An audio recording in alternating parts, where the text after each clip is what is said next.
बिस्मिल्लाहिर्रहमानिर्रहीम। अस्सलाम वालेकुम। My name is Waqas Ali Khan और आज के वीडियो लेक्चर के अंदर we are going to discuss algorithmic thinking and problem solving. जैसे कि आप लोगों को ऑलरेडी आइडिया है, हमारे लास्ट 2 ग्रेड्स के अंदर 6 और 7 के अंदर हमने डिस्कस किया है प्रॉब्लम सॉल्विंग को और एल्गोरिथमिक थिंकिंग को। प्रॉब्लम सॉल्विंग से मुराद हर किस्म की प्रॉब्लम को सॉल्व करने का तरीक़ाकार है और algorithmic is one of the way of solving the problem, that is a step by step procedure. एक ऐसा तरीक़ाकार जिसके अंदर स्टेप्स होते हैं डिफाइंड, जिसके ज़रिए हम अपने किसी भी मसले को हल कर रहे होते हैं। तो इसके अंदर हम लोग डिस्कस करेंगे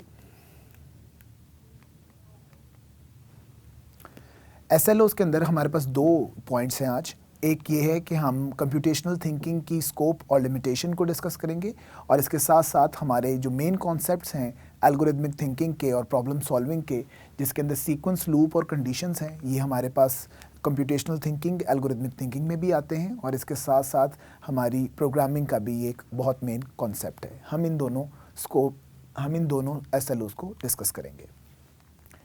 DLPs हमेशा की तरह डिज़ाइन की गई हैं टीचर्स की रहनुमाई के लिए कि वो यहाँ से हेल्प आउट हो सकते हैं, सजेशंस ले सकते हैं। हमने काफ़ी डिटेल के अंदर एक्सप्लेन किया है कि किस तरीके से हम इन कॉम्प्लेक्स आइडियाज़ को बच्चों के अंदर इनकलकेट कर सकते हैं, उन्हें समझा सकते हैं। तो teachers are requested to please follow these DLPs। Scope and limitation. वैसे अगर आप नॉर्मली स्कोप और लिमिटेशन की बात करें तो स्कोप से कहा जाता है वो बाउंड्रीज़ जिसके अंदर रहते हुए हमने काम करना है और जो हमारी लाजमी तौर पर किसी चीज़ को करने का ऑब्जेक्टिव है। इसके साथ साथ लिमिटेशन एक ऐसी चीज़ है जो कि हमारी पहुंच से बाहर हो जाती है, जो कि हमारी रूटीन से, स्कोप से बाहर चली जाती है, उसको हम कह रहे होते हैं कि ये लिमिटेशन है। स्कोप की अगर बात करें कंप्यूटेशनल थिंकिंग को फोकस में करते हुए, तो ये बेसिकली इसका स्कोप ये है कि कोई भी इंडिविजुअल जो कि कंप्यूटेशनल थिंकिंग को प्रैक्टिस करता है, तो बेसिकली कंप्यूटेशनल थिंकिंग इन्हांस करती है उसकी प्रॉब्लम सॉल्विंग टेक्निक्स को, उसको अलाउ करती है कि वो किस तरीके से प्रॉब्लम्स को काफ़ी अच्छे तरीके से सॉल्व कर सकता है, उनको अंडरस्टैंड कर सकता है, उनको आइडेंटिफाई कर सकता है, जो कि अभी हम इसके मेजर जो कॉन्सेप्ट्स हैं उसके ऊपर भी अभी बात करेंगे। तो it's a very good technique for everyone, not for programmers. सिर्फ ये डेवलपर्स और प्रोग्रामर्स के लिए या कंप्यूटर साइंटिस्ट के लिए नहीं है, बल्कि ये आम जिंदगी के अंदर हर तरह का बंदा कंप्यूटेशनल थिंकिंग से फ़ायदा उठा सकता है। इसके लिमिटेशंस के अंदर ऐसी प्रॉब्लम्स आ जाती हैं जो कि बहुत ज़्यादा वेरिएबल्स के ऊपर बेस करती हों, जिनको हम बाउंड्री नहीं दे सकते, समझ नहीं पाएंगे, तो वो लिमिटेशंस आ जाएंगी कंप्यूटेशनल थिंकिंग की कि ऐसी प्रॉब्लम्स को कंप्यूटेशनल थिंकिंग के ज़रिए सॉल्व नहीं किया जा सकता और वो बहुत ज़्यादा मुश्किल हो जाती हैं। मिसाल के तौर पर आप अगर कोई चेस की स्ट्रैटेजी प्लान करना चाह रहे हैं तो कंप्यूटेशनल थिंकिंग उसके अंदर आपको ज़्यादा मददगार साबित नहीं होगी। इसी तरीके से अगर आपने कोई मैप्स बनाने हैं या मैप्स को रीड करना है, अगेन कंप्यूटेशनल थिंकिंग जो है वो इसके लिए फ़ायदेमंद नहीं है, वो इसकी लिमिटेशन है। फिर हमारे पास आती हैं मेन प्रॉब्लम सॉल्विंग टेक्निक्स। तो प्रॉब्लम सॉल्विंग टेक्निक्स की तरफ जाते हुए सबसे पहला सवाल जहन में ये आता है कि प्रॉब्लम बेसिकली क्या चीज़ है। प्रॉब्लम आपकी कोई भी ऐसी सिचुएशन है, कोई ऐसा टास्क है, कोई ऐसा सिनेरियो है जिसको आप पूरा करना चाहते हैं, जिसको आप हल करना चाहते हैं, जिसमें से आप बाहर निकलना चाहते हैं, किसी काम को करना चाहते हैं, वो आपके पास प्रॉब्लम कहलाती है। तो हमारे पास प्रॉब्लम आइडेंटिफिकेशन के अंदर सबसे पहले इस चीज़ को अंडरस्टैंड करना होता है कि हम बेसिकली चाह क्या रहे हैं, इस काम को करने के बाद हमारा मकसद क्या है। जब हम इसको कर लेंगे, जब हम अपने सारे स्टेप्स को फॉलो कर चुके होंगे, तो ये किस तरीके से हमारा मसले को हल करेगी, तो इस चीज़ को शुरू से हमने अंडरस्टैंड करना होता है। In this step we identify what the problem is and how we will solve it. We are faced with many different problems throughout our daily life. Some of the problems are relatively simple and some of the problems are complex. कुछ problems ऐसी होंगी जो कि आपको directly पढ़ते साथ ही समझ में आ जाती हैं, ठीक है, राइट। फॉर एग्जांपल, हम एक कप चाय बनाना चाहते हैं, तो अगर हमने चाय बनानी है तो हमारा जो सिनेरियो है या टास्क है यहाँ पर, वो है चाय का बनाना। तो it's really very very simple and easy to do, बहुत आसान है। But let's say some very good guest, some very important guests are coming to our home, और कोई ख़ास हमारे दोस्त आ रहे हैं जो कि हमारे लिए बहुत इंपॉर्टेंट हैं और हम उनके लिए कोई डिनर प्लान करना चाहते हैं। तो कंपैरेटिवली जो कॉम्प्लेक्सिटी लेवल है डिनर प्लान करने का और सिर्फ एक कप चाय बनाने का उसमें बहुत ज़्यादा फ़र्क है। हमें बहुत ज़्यादा सोचना पड़ेगा, हमें बहुत ज़्यादा चीज़ों को डिसाइड करना पड़ेगा, हमें बहुत ज़्यादा डिसीजंस लेने पड़ेंगे।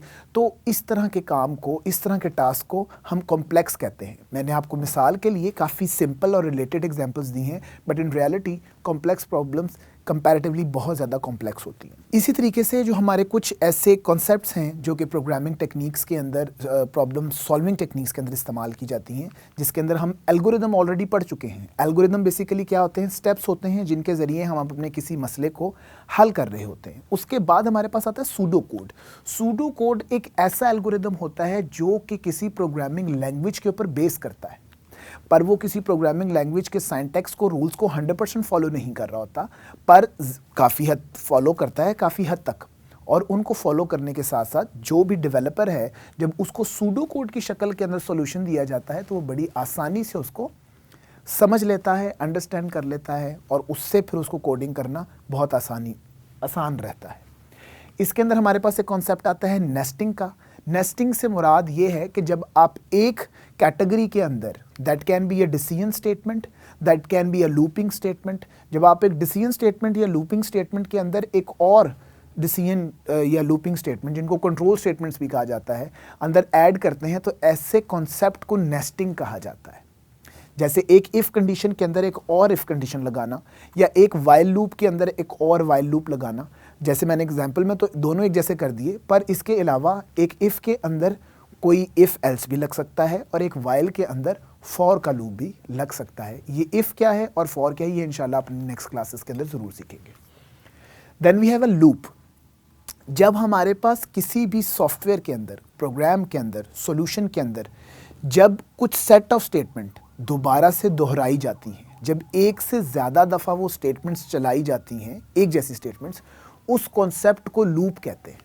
आम ज़बान के अंदर लूप कहते हैं चक्कर लगाने को। ठीक है जी। अगर एक ही शख्स एक ही काम बार बार कर रहा है, जैसे अगर किसी को कह दिया जाए कि आपने ये वाला टेबल जो है वो 10 मरतबा लिखना है, या आपने 13 का टेबल 10th टाइम्स लिखना है, तो उसके अंदर क्या होगा कि आप 1 से स्टार्ट करेंगे। आपने 13 को 1 से मल्टीप्लाई किया, उसका आंसर लिख दिया, फिर 2 से मल्टीप्लाई किया, आंसर, 3 से मल्टीप्लाई, एंड सो ऑन। तो इसके अंदर आप एक जैसा काम बार बार दोहरा रहे हैं और आपको ये काम 10 मरतबा करना है। तो ये है लूप का कॉन्सेप्ट, इसे कहते हैं लूप करना। अच्छा जी, computational thinking. Computational thinking normally इस्तेमाल की जाती है कॉम्प्लेक्स प्रॉब्लम्स को सॉल्व करने के लिए। जब हमारे पास कॉम्प्लेक्स प्रॉब्लम आ जाते हैं, मैं अपनी पहली ही वाली मिसाल को दोबारा लेके चलता हूँ कि मिसाल के तौर पर मैंने अपने किसी अजीज़ दोस्त के लिए एक डिनर जो है वो तैयार करना है, या डिनर प्लान करना है। तो अब उसके अंदर मैं उसको क्या करूँगा, उसको अपनी आसानी के लिए और समझने के लिए उसको मैं कुछ मुख्तलिफ हिस्सों में डिवाइड कर लेता हूँ। मिसाल के तौर पर मैं अपने डिनर को डिवाइड कर लेता हूँ एपेटाइज़र के अंदर, मेन कोर्स के अंदर और डिज़र्ट के अंदर, कि जैसे ही हमारे गेस्ट आते हैं हम एपेटाइज़र के तौर पर उनको क्या देंगे और वो कैसे बनाया जाएगा। ये एक अलहदा अब एक छोटी प्रॉब्लम बन गई, इंडिपेंडेंट प्रॉब्लम बन गई। इसी तरीके से हम उनको मेन कोर्स के तौर पर आम जो उनको खाना दिया जाएगा उसमें क्या दिया जाएगा, ये मेरी दूसरी प्रॉब्लम बन गई। और इसी तरीके से हम उनको आखिर में मीठे के तौर पर, डिज़र्ट के तौर पर क्या चीज़ देंगे, ये मेरी तीसरी प्रॉब्लम बन गई। तो इस कॉन्सेप्ट को कहते हैं breaking down a bigger problem into smaller problems. इसी को समझने के लिए कंप्यूटेशनल थिंकिंग को कुछ कंपोनेंट्स में डिवाइड किया जाता है, जिसका पहला कंपोनेंट है डीकम्पोजिशन। और डीकम्पोजिशन ही मेन कंपोनेंट है आपका कंप्यूटेशनल थिंकिंग का, जो कि इसकी मेन कॉन्सेप्ट को लेके चलता है, that is breaking down the bigger problem into smaller problems. आप अपनी बड़ी प्रॉब्लम को छोटी छोटी प्रॉब्लम्स में डिवाइड कर लेते हैं, इसको कहेंगे डीकम्पोजिशन। डीकम्पोजिशन के बाद आपके पास है पैटर्न रिकग्निशन। आपने ये देखना है कि आप जो अलहदा काम कर रहे हैं, या इससे पहले जितने आप काम कर चुके हैं, उनमें कौन सी चीज़ें कॉमन हैं, कौन सी ऐसी चीज़ें हैं जो दोहराई जा रही हैं। तो बजाय इसके कि आप हर दफ़ा शुरू से उनके ऊपर सोचें, आप ऑलरेडी जो काम आपने किया हुआ है, सोचा हुआ है, उनके बेस्ट सॉल्यूशंस ऑलरेडी आपके जहन में होंगे, आप उन्हीं को रीयूज़ करेंगे। तो पैटर्न रिकग्नाइज करके आप उनको दोबारा से इस्तेमाल कर सकते हैं। Then we have abstraction. ये बहुत इंपॉर्टेंट स्टेप है। इस स्टेप के अंदर हम ऐसी इंफॉर्मेशन जो कि हमारे लिए ज़्यादा फ़ायदेमंद नहीं है या बिल्कुल भी फ़ायदेमंद नहीं है, उनको हम इग्नोर कर देते हैं। हम ऐसी इन्फॉर्मेशन को बिल्कुल भी जहन से निकाल देंगे, अपनी थिंकिंग प्रोसेस के अंदर से निकाल देंगे जो कि इररेलेवेंट हैं। And in the last but not the least हमारे पास है एल्गोरिदम, और इसके बाद हम एक स्टेप बाय स्टेप प्रोसीजर बनाएंगे अपने मसले के हल के लिए। जी, तो ये था हमारा आज का लेक्चर। इसको एक दफ़ा समराइज़ कर लेते हैं। समरी के अंदर हम लोगों ने देखा कि कंप्यूटेशनल थिंकिंग के दो मेन आइडियाज़ थे, one was scope and other was limitation. कि कंप्यूटेशनल थिंकिंग एनहांस करती है आपकी काम करने की सलाहियत को, आपके मसलों को हल करने की सलाहियत को। इसके साथ हमने ये भी डिस्कस किया कि इसकी कुछ लिमिटेशंस हैं। ऐसे काम जिसके अंदर नंबर ऑफ़ वेरिएबल्स बहुत ज़्यादा हो जाएं, कंप्यूटेशनल थिंकिंग उसको सपोर्ट नहीं कर पाती। और इसकी मिसाल मैंने आपको क्या क्या दी थी? जी, इसकी मिसाल मैंने आपको दी थी, जैसे अगर आप कोई नक्शा बनाना चाहते हैं या पढ़ना चाहते हैं तो ये कंप्यूटेशनल थिंकिंग से हल नहीं होगा। इसी तरीके से आपके पास कंप्यूटेशनल थिंकिंग की एक मिसाल है स्ट्रैटेजी। अगर आप चेस खेल रहे हैं तो उसमें स्ट्रैटेजी प्लान करना वो आपके लिए फ़ायदेमंद नहीं है। फिर हमने मेन कॉन्सेप्ट्स डिस्कस किए प्रॉब्लम सॉल्विंग टेक्निक्स के, जिनमें लूप था, जब एक से ज़्यादा दफ़ा किसी टेक्निक को रिपीट किया जा रहा होता है, एक से ज़्यादा इंस्ट्रक्शंस को रिपीट किया जा रहा होता है, तो उसको हम कहते हैं कि ये हमारे पास लूप है। इसके बाद हमारे पास सीक्वेंस है। सीक्वेंस के अंदर ये होता है कि हमारी जो स्टेप्स होते हैं वो एक ही तरीके से चल रहे होते हैं। फिर हमारे पास डिसीजन होता है, जहाँ पर हमने एक सीक्वेंस के साथ चलते हुए एल्गोरिदम में डिसीजन लेना है कि आया कि अब ये काम किया जाएगा या नहीं किया जाएगा। फिर हमारे पास कंप्यूटेशनल थिंकिंग के कंपोनेंट्स आ गए थे, जिसके अंदर हमने डीकम्पोजिशन को डिस्कस किया, बड़ी प्रॉब्लम को छोटे में डिवाइड करना। फिर उसके बाद हमने डिस्कस किया, हमारे पास पैटर्न रिकग्निशन था कि हमारे पास ऐसे काम जो एक से ज़्यादा दफ़ा होते हैं, उनमें से हम एक जैसे कामों को आसानी से कर सकते हैं।